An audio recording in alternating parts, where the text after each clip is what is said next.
It's been way too long since I went camping out in the mountains, but here we are heading all the way to the top of that mountain, way up in the mist over there. Can't wait. Hopefully I'll have the tent up before it actually starts raining, because I think the weather's coming in.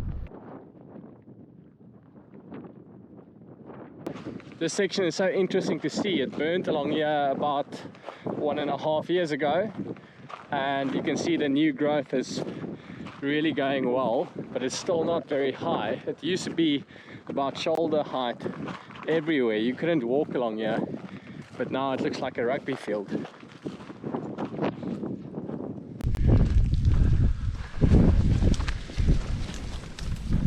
I'm now heading into the cloud. You can see we just reached the bottom of the cloud cover. The weather is moving in so quickly. You can see it's actually raining over there in town already, and I still have about 4 to 5 kilometers to walk. Don't laugh. It took me about 5 minutes just to get into the poncho. It's not so easy to get into a poncho with a big backpack and wind and rain. But now I'm ready to continue. Let's go.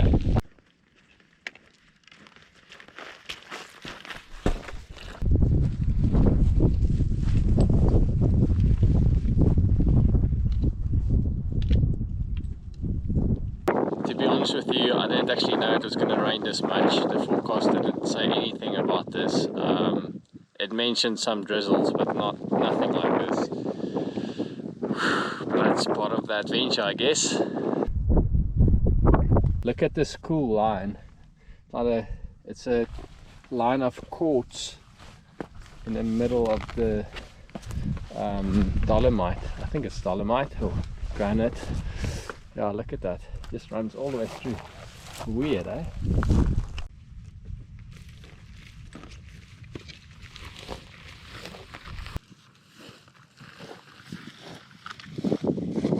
So I reckon this might be exactly what I'm looking for.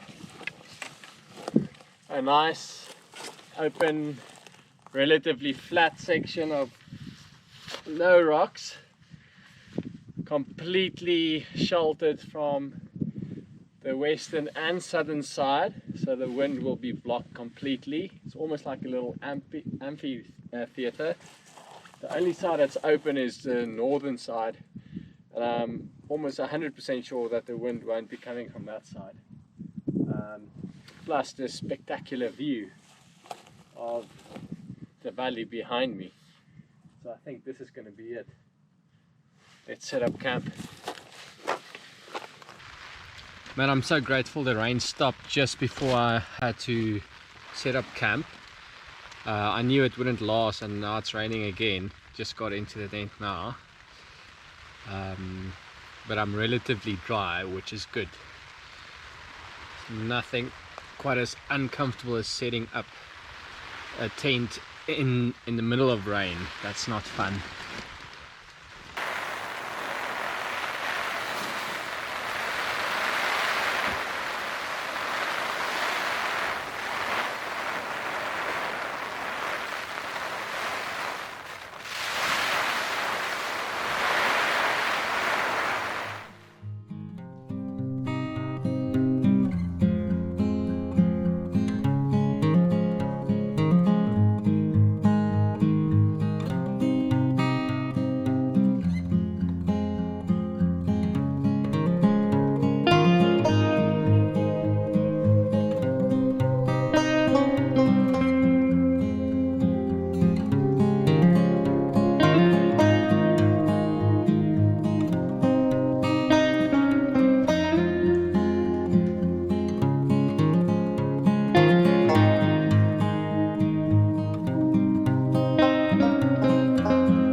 got this grapefruit from a good friend of mine up in Namibia.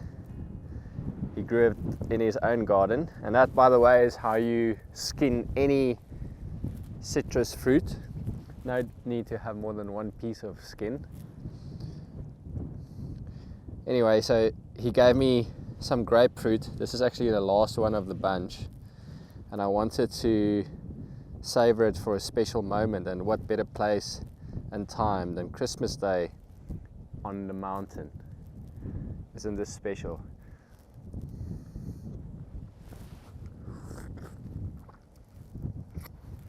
Wow, that's delicious.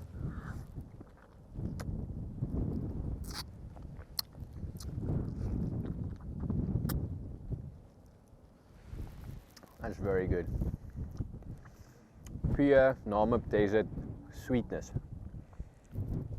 And just as I sat down to eat my grapefruit, 2 crows appeared out of nowhere.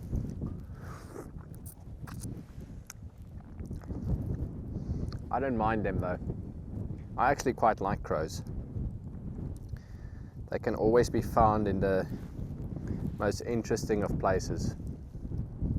High up in the mountains, scavenging, and they're very clever animals.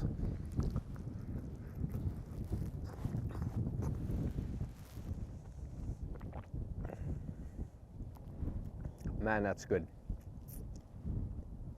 Thank you, Willem. This past week I had a very interesting experience. I went for a run, and when I came back it was already completely dark, and I bumped into some friends that live just up the road from us and started talking to them, and we noticed this car that was standing in the road, but it was standing at kind of at a 90-degree angle, and I recognized the car as one of our neighbors. And this is an old man. He's like in his 90s. I always chat to him. Very interesting individual. He's lived a full life, everything from wars to shooting big fish while spearfishing, to climbing big mountains, rafting rivers, having kids, having grandkids, having great-grandkids. I mean, he has really lived. But his wife has passed away, and his kids all live abroad, so he's kind of lonely. Anyway, so we had to sort out this car and get it out of the road, but we couldn't push it out of the road because it was quite steep. So I went to call him, but he's deaf, so he can't hear that well. He definitely wouldn't hear if I were to knock on his front door. So I walked behind his house and found the only room that had lights still on, and I shouted, I called his name, but he didn't quite hear me, so I peered through the window and I could see this frail old man lying on this big double bed with his cane next to him and an unfinished bowl of food on the bedside table. And it just gave me a glimpse of loneliness. And if I have to think about it, I wouldn't say I was sad when I saw it. If anything, it just made me realize the reality of loneliness and how many people are truly lonely. And it had me thinking, what is my responsibility and what is my role to play in the world when it comes to loneliness? Because I'm very fortunate that I have a beautiful wife and daughter that loves me, and family and parents and a brother and amazing friends. But there's a lot of people that don't have those things in their lives, those people in their lives. And I can't help but think that we as individuals have responsibilities towards people that are lonely. And if you're not lonely, I would actually implore you to go find loneliness. This is in part why I'm out here. This is why I often do this kind of thing, is to have short periods of loneliness and time alone to really sensitize yourself to community and love and connection again. We live in a time where everyone is connected, but no one really knows or cares about anyone else. And I think 2023 for me is going to be a year of connecting more in real life and trying to find more time alone in nature, but also trying to see who is actually lonely around me, because I promise you there are people around you that are very lonely, and it doesn't have to be a big thing. You don't have to change the whole world. It's simply as something as small as saying hi or asking how are you. Yeah, maybe we can make the world a little bit better if we do that.